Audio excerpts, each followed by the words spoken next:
Saya akan membacakan salah satu bagian dari kitab yang berjudul Ad-Durrah Al-Faridah Syarah Al-Aqidah Al-Musamma Bil Hafidah. Kitab ini ditulis oleh seorang ulama besar Al-Azhar, Al-Allama Ahmad ibn Ahmad As-Suja'i.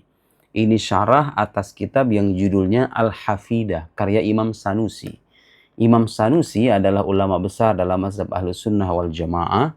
Mari kita simak penjelasan beliau yang menarik untuk kita ketengahkan karena ini berisikan kritik atas akidah yang dianut oleh saudara-saudara kita dari mazhab Salafi Wahabi.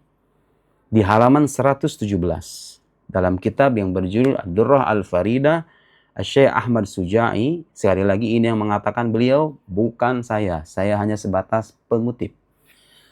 Ada orang-orang yang berkeyakinan Allah itu adalah jisim seperti halnya jisim kita. Kata beliau, famani i'taqada annallaha jismun kal ajsam kafar. Kalau ada orang meyakini bahwa Allah itu jisim seperti halnya jisim makhluk, maka keluar dia dari Islam. Dia sudah kafir. Artinya, kalau orang meyakini Allah sebagai jisim, maka dia sudah menisbatkan kekurangan kepada Tuhan. Jisim itu kan artinya sesuatu yang tersusun, yang punya bagian-bagian. Kalau Anda mengatakan Allah punya jisim seperti halnya jisim makhluk, maka Anda menyamakan Tuhan dengan makhluk. Dan itu jelas kekufuran. Itu satu. Nah, kalau orang-orang Salafi itu tidak mengatakan begitu. Tidak mengatakan Allah itu jisim seperti halnya jisim makhluk. Mereka mengatakan Allah itu di langit, Allah itu duduk. Keyakinan ini sebetulnya tidak secara sharih meyakini Allah sebagai jisim. Tapi konsekuensi akhirnya itu menisbatkan kejisiman kepada Allah. Karena ketika mengatakan Allah bertempat di langit, sesuatu yang bertempat itu pada umumnya adalah jisim. Jadi konsekuensi akhir dari keyakinan mereka seolah-olah menyamakan antara Tuhan dengan jisim. Nah, sekarang saya ingin membacakan perkataan beliau menyangkut keyakinan yang kedua ini, yang meyakini bahwa Allah itu jisim tapi tidak sama dengan jisimnya makhluk. Kata beliau, "Wa man ya'taqada anna Allah jismun ghairu mumathilin lil ajsam fussiqa wa lam yakfur." Kalau orang meyakini Allah itu adalah jisim tapi tidak sama dengan jisimnya makhluk, jisim artinya sesuatu yang tersusun ya, yang punya bagian-bagian. Dan sesuatu yang punya bagian-bagian pastilah butuh kepada bagiannya. Tuhan bukan jisim karena dia tidak memiliki kebutuhan dengan apapun. Dia tidak tersusun dari bagian-bagian. Kalau ada orang meyakini Allah itu adalah jisim tapi tidak sama dengan jisimnya makhluk, maka dia dianggap sebagai orang fasik. Meskipun tidak dikafirkan. Tapi kalau mengatakan Allah jisim seperti halnya jisim makhluk, kafar. Kata Imam Suja'i. Wa min hadzal qism, nah termasuk dalam kelompok ini juga al-jahawiyah. Beliau menyebutnya dengan istilah al-jahawiyah.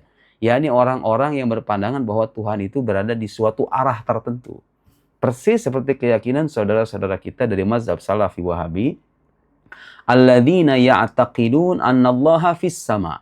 Yaitu mereka-mereka yang meyakini Allah itu ada di langit. Au fil ard, atau di bumi. Au fi jihatin minal jihad, atau di arah tertentu.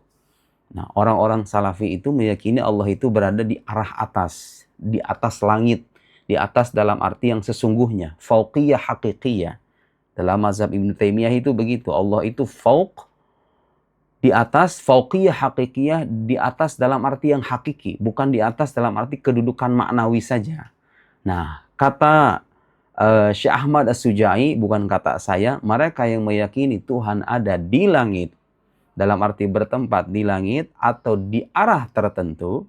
Kenapa ini keyakinan dilarang, atau keyakinan ini tertolak? Karena kalau kita meyakini Allah di langit, atau di arah tertentu, itu sama saja dengan kita meyakini Allah sebagai jisim. Karena sesuatu yang bertempat itu adalah jisim. Karena Allah bukan jisim, mustahil dia bertempat. Gitu ya.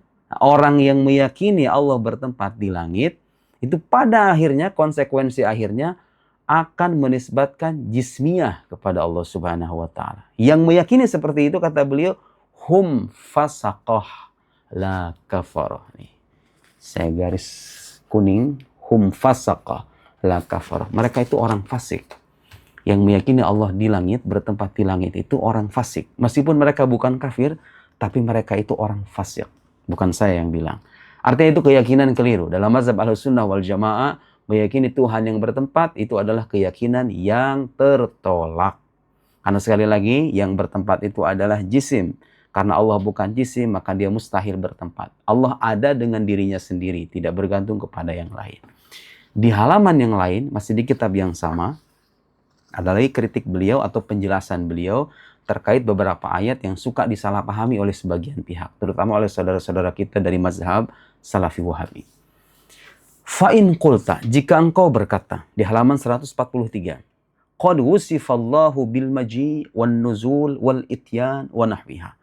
Allah Subhanahu wa taala dalam Al-Qur'an disifati dengan maji, datang, wan nuzul, turun, wal ityan, datang juga, wanawiha dan yang semacamnya. Faqad qala ta'ala wa ja'a rabbuk. Ja'a artinya datang, rabbuka Tuhanmu. Tuhanmu datang. Jisim dong kalau Tuhan datang. Seperti halnya makhluk. Lihat Al-Quran menisbatkan kedatangan kepada Allah Subhanahu wa ta'ala. Ya, kalau dimaknai secara harfiah emang artinya begitu. Tuhan datang. Hal yanzurun illa ayyatiyahumullahu fi dhulalim minal ghamami wal malaikatu wa qudiyal amr. Mereka tidaklah menunggu kecuali datangnya Allah Subhanahu wa taala. Apa maksudnya datangnya Allah itu? Wa qala, kemudian ada hadis lagi menyebutkan irhamu man fil ardi yarhamkum man fis sama. Kasihilah yang di bumi, niscaya yang di langit akan mengasihi kalian. Wa hiya min sifatil makhluqin, sementara sifat-sifat yang tadi kita sebut, datang, turun, itu adalah sifat makhluk. Yanzilu rabbuna kulla lailatin fi thuluthil akhir minal lail. Tuhan itu turun. Tuhan turun pada sepertiga terakhir dari malam. Tuhan turun. Turun itu kan artinya sifat jisim. Bagaimana kita memaknai ayat-ayat atau hadis-hadis semacam ini? Nah, jawaban beliau. Ini jawaban beliau. Karena beliau ini ulama ahlus sunnah wal jamaah. Ini jawabannya. Ajaba'an wa ahlus sunnah wal jamaah. Ulama ahlus sunnah wal jamaah menjawab terkait hadis-hadis dan ayat-ayat semacam itu, bi annal ma'na wa jaa'a amru rabbik. Ketika disebutkan ayat bunyinya wa jaa'a rabbuk, dan telah datang Tuhanmu. Maksudnya telah datang perintah Tuhanmu. Bukan Tuhannya yang datang. Karena Allah itu tersucikan dari kejisiman, tersucikan dari persamaannya dengan makhluk. Datangnya Allah tidak seperti datangnya makhluk berpindah dari satu tempat ke tempat yang lain. Itu jisim begitu. Karena Allah bukan jisim, ketika disebutkan ayat telah datang Tuhanmu, maksudnya telah datang perintah Tuhanmu. Bertakwil. Hal yang duruna illa ayyatiyahumullah ay amruh. Mereka tidak menunggu-nunggu kecuali datangnya Allah. Maksudnya datangnya perintah Allah. Au ba'suh, atau azab Allah Subhanahu wa ta'ala. Wal murad bin nuzul, dan ini maksud dengan nuzul, yanzilu rabbuna kulla laila, setiap malam Allah itu turun, fi thuluthil akhir minal lail, pada sepertiga malam terakhir, pada sepertiga malam terakhir. Maksudnya Allah turun, kata beliau, al-itla. Maksudnya apa? Mengawasi atau mengetahui hamba-hambanya. Menyelidiki atau mengawasi hamba-hambanya. Wal qabul ala ibadihi, menerima amal soleh yang dilakukan oleh hamba-hambanya. Jadi turun itu maksudnya bukan turun dalam arti berpindah dari satu tempat. Tadinya Allah bertempat di suatu posisi, kemudian beralih ke tempat yang lain. Bukan. Tapi maksudnya apa? Allah itu mengawasi apa yang dilakukan oleh hamba-hambanya, mengetahui mereka, dan menerima amal soleh yang mereka tunaikan. Li'annan nuzul sababul itla. Karena turun itu merupakan sebab dari mengetahui.